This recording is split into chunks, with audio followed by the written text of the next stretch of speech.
శాసనసభలో మందబలం ఉంది కదా అని సభానాయకుడు ముఖ్యమంత్రి గారు సభను తప్పుదో పట్టించే ప్రయత్నం చేయడమే కాకుండా ప్రధాన ప్రతిపక్షమైన మాకు కనీసం మైకు కూడా ఇవ్వకుండా క్లారిఫికేషన్ కూడా తీసుకోకుండా సభను వాయిదా వేసుకొని ప్రభుత్వం పారిపోయింది. ఇది చాలా దుర్మార్గం. ఇవాళ సభలో చూసినట్టయితే ముఖ్యమంత్రి గారు నేను ఈరోజు ఉదయం మాట్లాడుతూ బడ్జెట్ మీద మాట్లాడేటువంటి సందర్భంలో బడ్జెట్ మీద గతంలో మా ప్రభుత్వం అధికారంలో ఉన్నప్పుడు కేంద్ర ప్రభుత్వం 30,000 కోట్ల రూపాయలు అప్పు తీసుకోవడానికి 0.5% FRBM అవకాశం ఇచ్చినా మా ప్రభుత్వం ఈ రాష్ట్ర ప్రయోజనాలు దృష్టిలో పెట్టుకొని విద్యుత్ సంస్కరణలు అమలు చేయొద్దని, వ్యవసాయ బావులకు మీటర్లు పెట్టొద్దని మేము 30,000 కోట్లు వదులుకున్నామని నేను శాసనసభలో చెప్పడం జరిగింది. నేను ఈ విషయం మాట్లాడేటువంటి సందర్భంలోనే సడన్ గా ముఖ్యమంత్రి గారు ఆయన మైక్ తీసుకొని ఆయన గారు గతంలో మీ ప్రభుత్వం సంతకాలు పెట్టింది, ఇగో మీ అధికారులు పోయి అగ్రిమెంట్లు చేసిండ్రు అని ఒక కాగితాన్ని చూపించి సభను సభ ద్వారా రాష్ట్ర ప్రజల్ని పక్కదో పట్టించే ప్రయత్నం చేశారు. ఈ అగ్రిమెంట్ ఎక్కడిది? ఇది ఆల్రెడీ నేను చెప్పిందే, ఆయన కొత్తగా వెలికి తీసిందేం లేదు. గతంలో ఉదయ్ స్కీమ్లో కేంద్ర ప్రభుత్వము దేశంలోని అన్ని రాష్ట్రాల మీద ఒత్తిడి పెట్టి 27 రాష్ట్రాలను ఉదయ్లో చేర్చారు. అప్పుడు కాంగ్రెస్ పార్టీ అధికారంలో ఉన్న రాజస్థాన్, హిమాచల్ ప్రదేశ్ తదితర రాష్ట్రాల్లో కాంగ్రెస్ పార్టీ కూడా ఉదయ్ స్కీమ్లో జాయిన్ అయింది. దేశంలో 27 రాష్ట్రాలు జాయిన్ అయినాయి, తెలంగాణ రాష్ట్రం కూడా జాయిన్ అయింది. అయితే ఈ ఉదయ్ స్కీమ్లో ఉన్నదేంటిది? ఇప్పటికే ఎక్కడైతే మీటర్లు ఉన్నాయో ఆ మీటర్లకు స్మార్ట్ మీటర్లు పెట్టాలని మాత్రమే ఈ అగ్రిమెంట్లో ఉంది.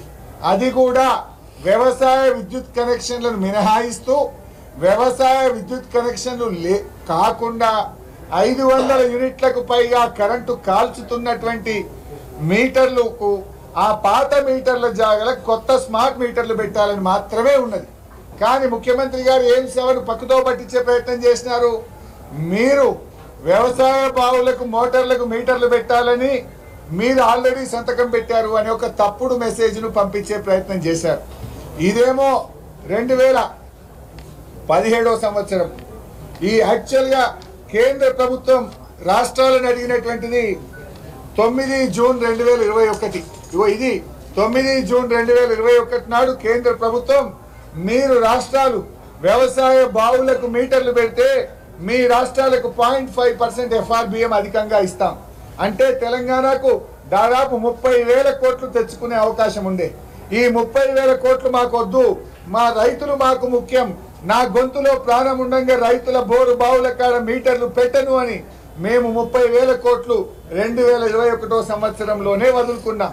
అంటే ఇవాళ రేవంత్ రెడ్డి గారు సభలో అంటుండ్రు మీరేదో ఎలక్షన్ల ముందు రైతుల్లో వ్యతిరేకత వస్తుంది అని వదులుకున్నారన్నారు. ఇది వచ్చింది ఎప్పుడు? 9th June 2021. కేంద్ర ప్రభుత్వం కూడా ఏం చెప్పింది ఇందులో 31 మార్చ్ 2021లోగా మీరు మీ యొక్క ఇష్టాన్ని తెలియజేయండి. అంటే మాకు ఇచ్చిందే 2 నెలల టైం. 31 మార్చ్ 2021లోగా మీరు ఇలా చేరరా అని అడిగింది. అడిగితే మేము చేరము అని రాశాం. మేము 2021 ఎలక్షన్లు ఉన్నాయా? 3 ఏళ్ల ముంగట 21 full year, 22 full year, 23 full year. 3 ఏళ్ల ముందంటే ఎన్నికల ముందా? ఇది 3 ఏళ్ల ముందు మేము మీటర్లు పెట్టమని, మాకు మా రైతులు ముఖ్యం, మా రైతు ప్రయోజనాలు ముఖ్యమని మేము కేంద్ర ప్రభుత్వానికి లేఖ రాశాం. అంటే ముఖ్యమంత్రి గారేమో చెప్పేది వేరు, వాస్తవంగా నేను మాట్లాడింది వేరు. కానీ ముఖ్యమంత్రి ఏంటంటే ఆ మందబలాన్ని సభానాయకుడిగా ఆయనకు మైక్ ఉందనో గొంతుందనో దబాయించో సభను తప్పుదో పట్టించి రాష్ట్రంలో ప్రజల్ని తప్పుదో పట్టించే ప్రయత్నం చేస్తున్నారు. సో విషయం ఏంది? మేము రైతులకు మీటర్లు పెట్టకుండా మేము స్పష్టంగా 30,000 కోట్లు వదులుకున్నాం. ముఖ్యమంత్రి గారు చెప్పేది అది డిస్కామ్స్ కు, అది ముఖ్యంగా ఉదయ్ స్కీమ్ లో చేరాలని కేంద్రం చెప్పింది. అది 2017 సంవత్సరం ముచ్చట. 2017లో ఉదయ్లో మేము చేరినాం, కేంద్రం ఒత్తిడి వల్ల చేరినాం. 9,000 కోట్ల డిస్కామ్ల అప్పులు మేము టేక్ ఓవర్ చేస్తామని నేనే శాసనసభలో చెప్పాను. ఉదయం నా ప్రసంగంలోనే చెప్పాను. చెప్పుతూ ఈ 30 వదిలినామంటే అప్పుడు ఆయన లేచి మాట్లాడింది. మీరు ఏ సందర్భంలో లేచి మాట్లాడారు? రైతులకు మీటర్లు పెట్టము అని 30,000 కోట్లు వదులుకున్నామని నేను చెప్తుంటే మీరు సడన్ గా నన్ను కూర్చోబెట్టి సభలో మైక్ తీసుకున్నారు. మైక్ తీసుకొని ఇక మీరు అగ్రిమెంట్లు చేసి కాగితం చూపించారు అంటే ఏంది? బోడగుండుకు మోకాలకు లింకు పెట్టుడు.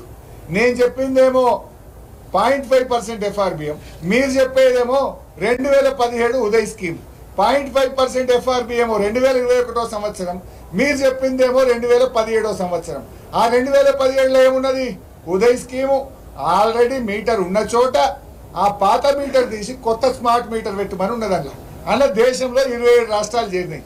నేను చెప్పింది ఏంది? వ్యవసాయ విద్యుత్ కనెక్షన్లకు మీటర్లు పెట్టమని 30,000 కోట్లు వదులుకున్నాము అని నేను చెప్పిన. అంటే ముఖ్యమంత్రి గారు బోడగుండుకు మోకాలకు ముడిపెట్టి మందబలం ఉందని ఆయన సభా నాయకుడని ఇష్టం వచ్చినట్టుగా మాట్లాడి మా మీద బురద జల్లే ప్రయత్నం చేసినారు. కానీ ప్రజలకు తెలుసు కదా, మీటర్లు మేము పెట్టలే కదా. దీన్ని బట్టి ఒకటి అర్థమవుతుంది, బహుశా ఆయన ఏదన్నా వ్యవసాయ బావులకు మీటర్లు పెట్టడానికి రంగం సిద్ధం చేసుకున్నాడేమో. అందుకోసం మా మీద ఏదో బురద జల్లి ఇదంతా ఒక నాటకం ఆడుతున్నట్టుగా ఉంది. అయినా మేము ఆ స్మార్ట్ మీటర్లు కూడా పెట్టలే ఇప్పటిదాకా. మా గవర్నమెంట్ ఉన్నప్పటి నుంచి ఆ పరిశ్రమలకు 500 యూనిట్ల పైన కరెంటు కాల్చే పాత మీటర్ల కాడ స్మార్ట్ మీటర్ కూడా మేము పెట్టలే. 7 ఏళ్లలో అగ్రిమెంట్ జరిగిందేమో ఉన్న మీటర్ కాడ స్మార్ట్ మీటర్ పెట్టేది. అది వ్యవసాయేతర. వ్యవసాయానికి కేంద్రం మెడ మీద కత్తి పెట్టినా 30,000 కోట్లు ఆశ చూపినా వదులుకున్న చరిత్ర బీఆర్ఎస్ది, మా నాయకుడు కేసీఆర్. కానీ మీరు సభ ద్వారా ప్రజల్ని తప్పుదో పట్టించే ప్రయత్నం చేశారు. ఈ విషయాన్ని క్లారిఫై చేస్తామంటే మాకు మైక్ ఇవ్వకుండా సభను వాయిదా వేసుకొని పారిపోయినటువంటి ఈ ప్రభుత్వ తీరును తీవ్రంగా ఖండిస్తున్నాం.